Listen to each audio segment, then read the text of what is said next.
बज रहे हैं, भाभी अभी तक नाश्ता बनाकर नहीं ला पाई है। पता नहीं कितना टाइम लगाती हैं बनाने में। मैंने तो बहू को पहले दिन ही समझा दिया था कि हमारे घर में सभी लोग नाश्ता 8 बजे तक कर लेते हैं, लेकिन ये बहू है कि 8 बजे तक नाश्ता बना के तैयार भी नहीं कर पाती है। अरे ओ बहू रिया, नाश्ता बना कि नहीं बना? ले आओ, हम लोग इधर इंतजार कर रहे हैं। दोपहरी चढ़ा दोगी क्या? हाँ माँ जी, लाती हूँ। क्या भाभी, लाती हूँ करती रहती हो। इसी में तुमने आधा घंटा निकाल दिया है। मन तो कर रहा है कि तुम्हारा नाश्ता छोड़कर ये फल ही काट कर खा लेती हूँ मैं। रहने देती हूँ आज तुम्हारा नाश्ता। अरे रुक, तू क्यों फल काट के खा लेगी? पहले भाभी नाश्ता बना के ला रही है, वो खा ले। और फल खाने हैं तो मैं उसी से बोल दूंगी, बढ़िया धुल कर छील कर तुम्हें दे जाएगी। तुम क्यों करोगी? माँ, अगर रूपा फल धुलकर और काट कर खा लेगी तो इसमें गलती क्या है? इतना तो वो कर ही सकती है ना। दादी, रूपा की अब शादी हो गई है और शादी के बाद लड़कियां मायके में काम नहीं करती हैं और फिर ब्याही ठाई लड़की से अपने इधर काम करवा के मुझे नरक में थोड़े ही जाना है। अरे माँ, फल काटना भी कोई काम होता है क्या? वो तो वो अपने लिए ही काटेगी ना। अच्छा, मेरी बेटी फल काट कर खाएगी, फिर तुम्हारी पत्नी क्या करेगी? वो आराम से पलंग पर आराम करेगी क्या? उसको हम आराम करने के लिए लाए हैं क्या? ओहो माँ, आप तो हर बात पर आराधना पर आ जाती हो। खैर छोड़ो। आराधना, मेरा टिफिन तैयार हो गया हो तो दे जाओ, मुझे ऑफिस भी निकलना है। जी, आपका टिफिन डाइनिंग टेबल पर लगा के रख दिया है। मैं बस आपके खाने के लिए चाय नाश्ता लेकर आ रही हूँ। हाँ, जल्दी लाओ। भैया, तुम्हारा टिफिन तो भाभी ने तैयार कर दिया और हम लोग इधर सुबह से बैठकर इंतजार कर रहे हैं नाश्ते के आने का। मजाल है भाभी ने हम लोगों का नाश्ता अभी तक भेजा हो। अरे तुझे क्या पता बेटा, जानबूझकर देरी करती है वो हमारे नाश्ते में कि हम भूखे बैठे रहें। नहीं माँ जी, मैं जानबूझकर देरी नहीं करती हूँ। सुबह के समय काम भी बहुत ज्यादा होते हैं। अब एक साथ क्या क्या कर लूँ मैं? टिफिन भी पैक करना पड़ता है, रसोई की सफाई करो, आपके लिए नाश्ता बनाओ, पिताजी के लिए अलग से चाय दो, इतना कुछ काम हो जाता है। और फिर नहाकर पूजा भी तो करनी होती है, तभी तो आप रसोई में जाने देती हैं। तो इन सबको करते करते टाइम तो हो ही जाता है माँ जी। हाँ हाँ, मुझे मत बताओ जैसे तुम अकेली घर गृहस्थी संभाल रही हो। हमने तो कभी घर गृहस्थी संभाली ना हो। अरे हम भी अपने समय पर सुबह 4 बजे उठा करते थे। 4 बजे चक्की पीसते थे आटा घर में, उसके बाद सारे घर वालों के लिए चाय नाश्ता बनता था, फिर दोपहरी में इतने सारे लोगों का खाना बनता था, सब संभालते थे हम। आराधना, मेरा नाश्ता लाओ और मैं डाइनिंग टेबल पर जाकर ही खा लूंगा। ठीक है जी। और भाभी, हमारा नाश्ता किधर है? दीदी, मैंने आपका और माँ जी का नाश्ता भी डाइनिंग टेबल पर लगाकर रख दिया है। वो दरअसल डाइनिंग टेबल किचन के बगल में ही पड़ी है, तो आसानी होती है आप लोगों को गरम गरम पराठा देने में। ये हॉल ना बहुत दूर पड़ जाता है। बहू, तुम्हें पता है ना कि हम रोज इधर टीवी देखते हुए ही नाश्ता करते हैं, सुबह की न्यूज़ सुनते हैं, और तुमने डाइनिंग टेबल पर रख दिए। हम उधर नहीं खाएंगे, इधर ही देकर जाओ। हम दोनों का नाश्ता टीवी देखते हुए खाएंगे। और फिर कितना दूर है हॉल? तुम तो ऐसे कह रही हो जैसे 52 बीघा का घर हो हमारा और 1 किलोमीटर चलना पड़ता हो तुम्हें। अरे जरा सा ही तो दूर है। हॉल और गैलरी में बस थोड़ा ही अंतर है, दे जाना। माँ, अगर आप लोग डाइनिंग टेबल पर नाश्ता कर लेंगे तो कुछ बिगड़ नहीं जाएगा। और उधर से आराधना आपको गरम गरम पराठे सेक कर भी दे सकती है, इधर आने में ठंडे हो जाएंगे। और फिर रूपा, तुम भी तो अपना नाश्ता उठाकर ला सकती हो ना रसोई से। वो तो कोई काम नहीं होता है, वो तो सिर्फ लेना होता है ना। राजीव, तुम तो बस मेरी बेटी के पीछे पड़े रहते हो हाथ धो करके। पता नहीं मेरी बेटी ने तुम्हारा क्या बिगाड़ा है। मेरी बेटी बैठे हुए दिखती नहीं है, तुम्हें पसंद नहीं आती है, आंखों में सुई की तरह चुभती है। माँ, नाश्ता तो आराधना बना ही देती है, अब रसोई से लाने में भी कोई काम थोड़ी होता है। अब अपना खाना तो खुद ही खाना पड़ेगा। अब परोस भी नहीं सकते हैं क्या आप लोग? और फिर मुझे रूपा से कोई प्रॉब्लम नहीं है, रूपा मेरी छोटी बहन है। तो फिर क्यों उसके पीछे पड़े रहते हो हाथ धोकर? माँ, आप तो मेरी बात को गलत ही समझती हो। अब रूपा इस घर की बेटी है और शादी हो गई तो क्या? शादी के 6 महीने हो गए हैं उसे इस घर में आए हुए, तब से ससुराल नहीं गई है। क्या उसकी जिम्मेदारी नहीं बनती है अपने ससुराल जाए, अपनी जिम्मेदारियां संभाले? और आप भी उसे भड़काती रहती हैं। तो तुमने देखा नहीं है कि रूपा के ससुराल वाले कैसे हैं, कितना बुरा बर्ताव करते हैं उसके साथ? कैसे भेज दूं मैं उसे ऐसे ससुराल में जहाँ मेरी बेटी की कोई इज्जत ही नहीं है। माँ, अभी रूपा रही ही कितने दिन है ससुराल में? मुश्किल से 2 महीने। 2 महीने बाद ही आपने उसे अपने घर पर बुलाकर बिठा लिया है। अरे कुछ दिन रहे ससुराल में, सब कुछ जाने पहचाने, थोड़ा बहुत एडजस्ट करे तो सब ठीक हो जाता है। आपने तो एक दो बातों को ही दिल से लगा के बैठ ली गई है, ये नहीं है वो नहीं है। माँ माँ देख रही हो, भैया को तो मैं इस घर में फूटी आंख भी नहीं सुहाती हूँ। जब देखो तब मुझे ही ताना मारते रहते, जब देखो तब मुझे ही सुनाते रहते। आप बताओ, मेरे ससुराल वाले इतने खराब हैं, मैं कैसे रहूं उनके साथ? मेरा उनके साथ दम घुटता है, मैं नहीं रह सकती हूँ। रूपा बेटा, तू चिंता क्यों करती है? अरे अभी तेरी माँ जिंदा है, तुझे कोई कुछ नहीं कह सकता है जब तक तेरी माँ है। चुप हो जा, रोने की जरूरत नहीं है। ओफो, अब मैं तो इस घर में सही बात भी नहीं कह सकता हूँ। जरा सा कुछ सही बात कह दो तो सबको बुरा लग जाता है।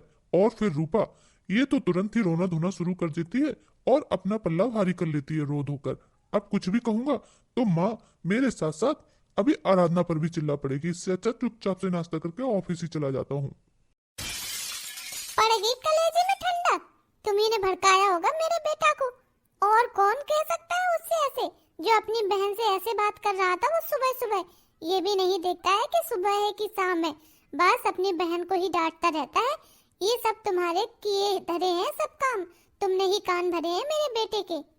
माँ जी, मैंने तो उनसे कुछ भी नहीं कहा, सच में माँ जी। हाँ भाभी, मुझे सब पता है। भैया के कान भर के अब कितनी भोली बन रही हो। अब जाओ इधर से, हम तुम्हें बहुत अच्छे से जानते हैं। अब हम दोनों का नाश्ता इधर ही लेकर आओ। सोचा था गांव की लड़की लेंगे जो अनपढ़ गवार होगी और जिसे पढ़ना लिखना भी नहीं आता होगा, हमारे घर में आराम से नफ कर रहेगी। लेकिन ये तो गांव की होते हुए भी मेरे बेटे को भड़काती रहती है, पता नहीं कैसी है ये। माँ, भाभी है तो अनपढ़ गवारी, बस ये है कि बस फालतू की चीजों में अपना दिमाग चलाती हैं। माँ, मैं सच कह रही हूँ, ये भाभी ही भैया को भड़काती है। तुम जितना इनको सीधा समझती हो ना, ये सीधी नहीं है। आपने भैया के लिए गांव की लड़की चुनी थी जो ना पढ़ी लिखी हो ना अपना दिमाग चलाती हो, लेकिन ये भाभी तो धीरे धीरे दिमाग चला रही है अपना। तू चिंता मत कर रूपा, मैं इसका दिमाग ठीक कर दूंगी। मेरा नाम भी कांता है, कांता। माँ जी, ये लो आप लोगों का नाश्ता। भाभी, ये कैसे पराठे बनाए तुमने? कितना घी ही घी भर दिया है। इतना ऑयली पराठे कौन बनाता है? तुम्हें पता है ना मैं डाइटिंग पर हूँ, मेरी सारी डाइटिंग खराब करना चाहती हो? पराठे बनाना भी नहीं आता है क्या तुम्हें? बहू, मुझे मानना चाहती हो क्या इतने घी के पराठे दे करके? वैसे भी डॉक्टर ने मुझसे कहा था कि ऑयली खाना कम खाना, और ये घी घी का खाना खिला खिला के मेरी तुम जान ही ले लोगी किसी दिन। तुम्हें कितनी बार कहा है कि हल्का फुल्का नाश्ता बनाया करो और हल्का फुल्का घी लगाया करो, इतना ज्यादा लगा के रख देती हो। माँ, अब इसमें इनकी भी कोई गलती नहीं है। अब ये ठहरी गांव की गवार, गांव में तो घी ही इनका मेन पसंदीदा भोजन होता है। घी घी खाते रहते हैं और हमें भी घी खिलाते हैं। अरे इन्होंने तो कभी इतना घी देखा नहीं होगा जितना हमारी रसोई में रखा रहता है, तभी तो इतना बना बना के रख देती है घी घी डाल के। बहू, तुम गांव से भले ही आई हो, लेकिन हमारे शहर के और हमारे घर के तौर तरीकों को सीख लो। हमारे घर में ऐसे नहीं चलता है। वैसे भाभी, तुम्हें इस घर में 1 साल से ऊपर हो गया है, बिल्कुल गवार की गवार ही रहोगी।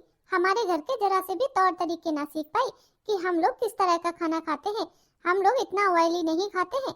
चलो हमारे लिए पोहा बना दो, और हाँ, उसमें सब्जियां ज्यादा डालना और पोहा कम डालना, नहीं तो उसमें भी तुम बस पोहा ही पोहा भर दो।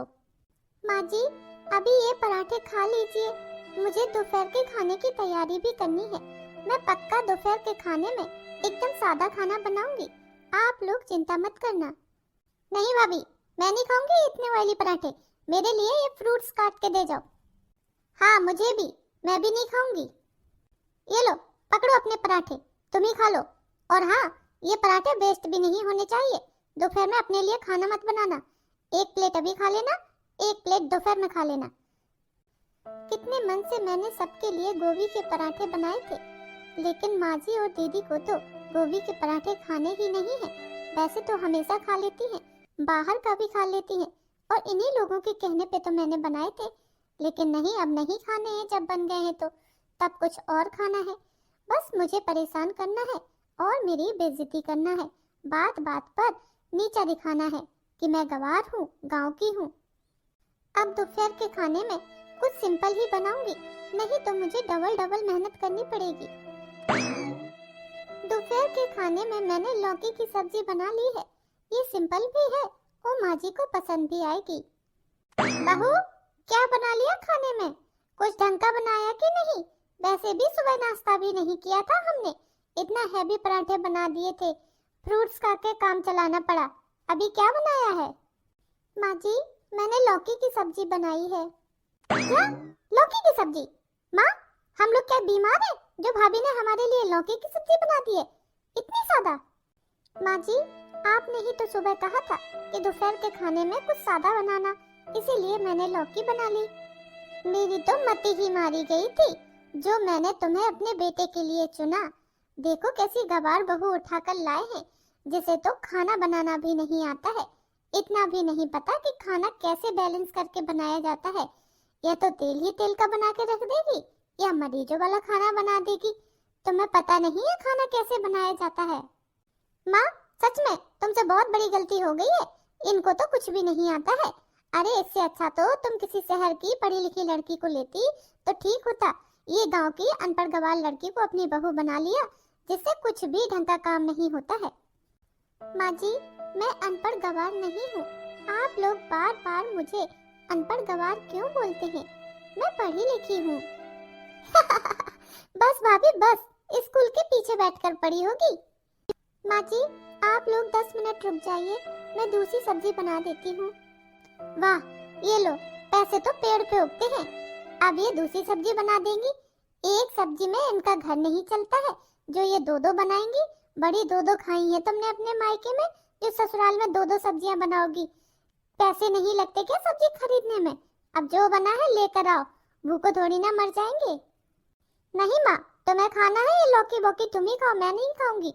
मुझे पैसे दो, मैं तो बाहर होटल में जाकर खाना खाऊंगी। ये मरीजों वाला खाना नहीं खाने वाली मैं घर पर। रूपा, फिर तुम अकेली क्यों जाओगी? मैं भी चलूंगी तुम्हारे साथ। सुबह भी ढंग से नाश्ता नहीं किया था और दोपहर में ये लौकी बना के रख दी, मेरे तो गले से ना उतरेगी। मैं भी चलूंगी तुम्हारे साथ होटल में खाना खाने के लिए। आज का दिन तो मुझे होटल में ही निकालना पड़ेगा खा करके। पर माँ जी, जो सब्जी बनी है उसका क्या होगा? मुझे तो सुबह वाले पराठे ही खाने हैं। हाँ, तो जो सब्जी बनी है ना, अब जितनी भी है ना, उतने दिन तक तुम खाओगी। आज खाओ और कल खाओ, हम ये लौकी नहीं खाते हैं। माँ, किसका फोन आ रहा है? तेरी भोपाल वाली मौसी का फोन है बेटा। हेलो, हाँ जिज्जी, कैसी हो? कांता, मैं तो एकदम बढ़िया हूँ। अरे कांता, वो बात ये है कि मैं तेरे बेटे की शादी में नहीं आ पाई थी, मेरी तबीयत ठीक नहीं थी ना उस समय पे। अब सोच रही हूँ कि तुम्हारी बहू को देख जाऊँ, मिल जाऊँ। कितने दिन हो गए हैं, आई भी नहीं हूँ, पूरा साल निकल गया, समय ही नहीं मिला। अब मुझे उधर किसी काम से आना है, तो सोच रही हूँ तुमसे भी मिल जाऊंगी और बहू से भी मिल जाऊंगी। अरे हाँ हाँ जीजी, बताओ कब आ रही हो? ये तो बड़ी खुशी की बात है। मैं बेटे को भेज दूंगी तुम्हें स्टेशन लेने के लिए।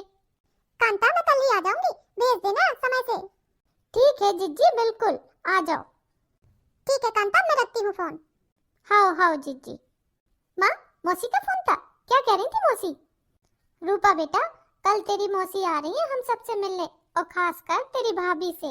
वो भाभी से मिली नहीं है ना, शादी में भी नहीं आ पाई थी, तो इसीलिए आ रही है। क्या माँ, भोपाल वाली मौसी आ रही है? हाँ, तो तुम इतनी खुश क्यों हो रही हो? मुझे तो ये डर लग रहा है कि जब वो मौसी तुमसे मिलेंगी तो वो क्या सोचेंगी कि हमने अपने भैया के लिए कैसी लड़की चुन ली है। देखो तो, जिसको न तो कपड़े पहनने का सहूर है, न खाना बनाने का सहूर है, न बात करने का सहूर है, कैसी गांव की गवार ले ली हमने। मुझे तो बड़ी शर्म आ रही है कि जब मौसी आएंगी तुमसे मिलेंगी तो क्या क्या नहीं कहेंगे हम लोगों से। पता नहीं आप लोग मुझे हर बात पर गवार गवार क्यों कहते रहते हैं। मैंने आप लोगों से कितनी बार कहा है, मैं गवार नहीं हूँ, मैंने भी पढ़ाई करी है, मैं भी पढ़ना लिखना जानती हूँ। हाँ हाँ बहू, अब तुम तो रहने दो, कितनी पढ़ी हो कितनी नहीं पढ़ी हो, क्या पढ़ाई करी है तुमने। अब तुम मेरी बहन के सामने अपनी पढ़ाई के लिए मुंह मत खोल देना, नहीं तो मेरी बहन कुछ पूछ बैठे और तुम बस तारे गिनते रह जाओ, मेरी तो नाक ही कट जाएगी। चुप रहना, बिल्कुल कुछ नहीं कहना मेरी बहन के सामने। कुछ पूछे तो बस हाँ में हाँ मिला देना, चाहे वो बात सही हो या गलत हो। माँ, मैं तो कहती हूँ भाभी को कुछ दिनों के लिए मायके भेज दो, मौसी इनसे मिल ही नहीं पाएंगी। अरे जब वो इनसे मिलेंगी और ये उनसे बातचीत करेंगी, वो तो मौसी को पता चल ही जाएगा कि ये कितनी अनपढ़ गंवार है, कुछ भी ढंग से बातचीत करनी नहीं आती है। माँ जी और दीदी, मेरी माँ ने हमेशा यही सिखाया है कि ससुराल जाकर के अपने से बड़ों का मान सम्मान करना, कभी उनका अपमान मत करना और अपनी ससुराल की जिम्मेदारियों को अच्छे से निभाना। और बस मैं अपनी माँ की दी हुई सीख को ही आगे बढ़ा रही हूँ, लेकिन इसका मतलब ये नहीं है कि आप मुझे अनपढ़ गंवार कहें। आप लोगों की सारी बातें मान लेती हूँ तो आप मुझे बेवकूफ समझें। मैं ना अनपढ़ गंवार हूँ ना बेवकूफ हूँ। बहू, अगर मेरी बहन खासकर तुमसे मिलने नहीं आ रही होती ना, तो तुम्हें मैं तुम्हारे मायके ही भेज देती। मेरी बेटी बिल्कुल सही कह रही है, तुम तो किसी से भी मिलने लायक नहीं हो। अपने किसी भी रिश्तेदार से मिलवाने में मुझे शर्म आती है। और जो तुम पटर पटर जबान चला रही हो ना, मेरी बहन के सामने बिल्कुल मुंह बंद रखना, कुछ ज्यादा मत बोलना। हाँ भाभी, अब जाओ यहाँ से। खड़ी खड़ी हमारा मुंह क्या ताक रही हो? जाओ, अच्छे अच्छे खाने पीने की तैयारी करो, मौसी आ रही हैं।